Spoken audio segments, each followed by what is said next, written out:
Hello, everyone, and thanks everybody who subscribed to my YouTube channel, and also everybody who has kindly supported my videos by sharing them and commenting. Also, I'm very, very appreciative. Today, I want to speak about the gravy train and the political gravy train in the context of the recent general election. Now, in advance of the general election, many TDs said they wouldn't be seeking re-election, such as high-profile TDs, ex-Taoiseach Leo Varadkar, Simon Coveney, ex-Minister for Foreign Affairs, Richard Bruton of Fine Gael, and Brendan Howlin. Of course, you remember him with the Labour Party, part of the austerity team that decimated Irish society and caused such devastation when his role as Minister for Public Expenditure are riding off into the sunset on huge public pensions, all paid for through the public purse. People like Howlin, Coveney, Bruton, Varadkar, and many more are a huge amount of money this year is going to be transferred to their hands. About €3.9 million out of the public purse is going to be paid to all those apparent TDs. Now, Varadkar will be on nearly €270,000. Coveney will be nearly €300,000 he will depart on. But of course, many of these politicians will move into nice cushy positions on state boards, perhaps work in the international financial services sector, and maybe work in vulture funds like previous Taoiseachs such as Enda Kenny. But of course, they do the work for all these big corporations and very wealthy in society when they're in government.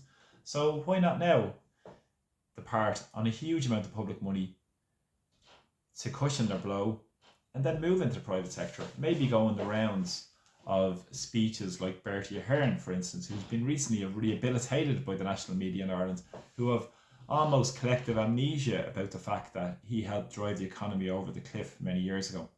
He's getting rehabilitated at a massive rate, and you can see with Bertie Ahern, his pension is probably well over €150,000 currently per annum.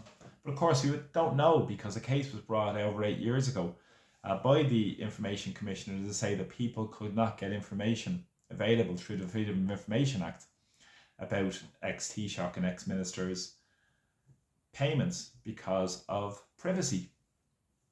Now, isn't that interesting? Talk about privacy for those well-paid, out-of-touch political elites, but then ordinary people are the ones that carry the can and pay for it. Surely there should be oversight and scrutiny of where public money is spent. But of course, this doesn't happen in Ireland because in Ireland you have political classes who spend their money, public money, willy-nilly, transferring public money into private hands at will to profit their friends. We saw that with all the scandals, the recent scandals with the Tall Bike Shelter, the security huts. We've also seen it with the National Children's Hospital. Not to mention the huge amount of public money that's been transferred into private hands every day in terms of landlord payments. It's happening right across our society. Transfer public money into private hands to enrich the already wealthy at our expense. This happens with the political classes also. Now, this is important to know because the party TDs are on 3.9 million this year.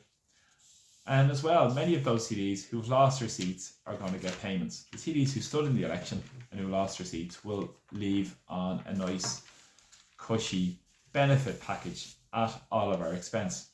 Now, this will cost is estimated at €1.3 million this year. Now, some of these TDs I want to go through and explain what they're getting paid over the next period of time from the public purse in the interest of transparency, openness, and balance. You won't get this on national media in terms of this debate, but it's important. This comes right across the political spectrum.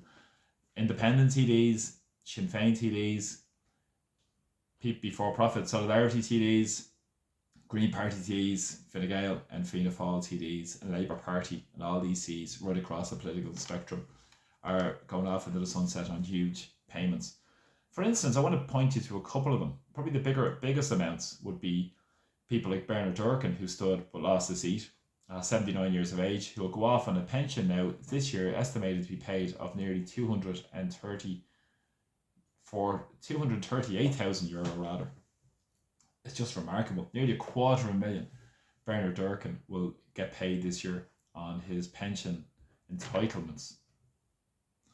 And this is at the same time when many pensioners in Irish society are struggling to put food on the table, pay energy bills, more are being driven into poverty because of Bernard Durkin's party's policies. But of course, have to cushion the blow for people like Bernard Durkin. And it's also important as well, other TDs such as Joan Collins, Dublin South Central TD, who lost her seat, is riding off into the sunset on €75,787 this year. That's including an exit payment of 18,947. Now, all TDs are getting an exit payment of €18,947 to cushion the blow as they try and move into life that they've been so far removed for many years in their ivory towers.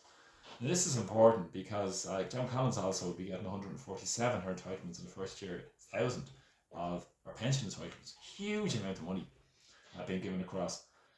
Across the Green Party, it's quite similar. So many of the Green Party have been decimated, and rightly so in the last election. But many of these CDs are writing off on their greenbacks from the public purse. Catherine Martin, TD and Minister, who spent only one term as a TD, is due to be paid 61,577 as an exit payment. And then on top of that, her pension entitlements will be estimated to be about €106,000 in the first year. Huge amount of public money yet again. And even across the spectrum, as I said, Stephen Donnelly is talking about 175,000 on his pension alone, plus his exit payment and monthly payment of nearly €76,000. It's astronomical, the amount of money that's going to be transferred into people's hands. Many of these had a hand actor part in causing huge societal crises and economic crises over the past number of years. We've seen with their policies create huge inequalities, create huge devastation in society. Not to mention, they've all got fully behind the immigration debate and haven't spoken out against anything that's going on in Irish society, such as the excuse for low wages and big employers making big profits. But of course, this will go against the narrative. And as the gravy train continues, it will always continue in Ireland unless people hold these politicians to account and realise where power really lies in Irish society. Now there's going to be 174 TDs, who again, perhaps you might have a government with independent TDs to make up the numbers with Fine Gael, Fianna Fáil, perhaps Labour Party, perhaps Social Democrats. And then they'll do their one term and be riding off into the sunset on their big pensions, all paid for through ordinary people. This will provide scandal perhaps for a day, maybe less, maybe a lot more, 2 days perhaps, and people will move on and people will be rightfully angry and more disconnected from the political classes. But it shows you in Ireland a deeper question about accountability, about transparency, about openness, about balance, about proper bang for a buck essentially in terms of what they're being paid for. And these politicians have shown themselves completely out of touch with ordinary people, completely far removed from the lives of ordinary people by ceding so much of the power to centralised bodies in Brussels rather than serving the people nationally here in Ireland. Now, this is very important because these politicians will claim they have so many of the people's interests at heart when it's about, to a massive extent, their own power, their own privilege, their own greed to continue their policies. And many of these are millionaires also as well. So really it shows how disconnected the political classes are from ordinary people's lives. And why wouldn't they be when they're under such extortionate salaries and don't have their feet grounded in communities and are more interested in serving the big corporations, the powerful interests in society, than standing up for the needs of ordinary people, and also to put the rights of ordinary people first in Ireland in terms of being sovereign.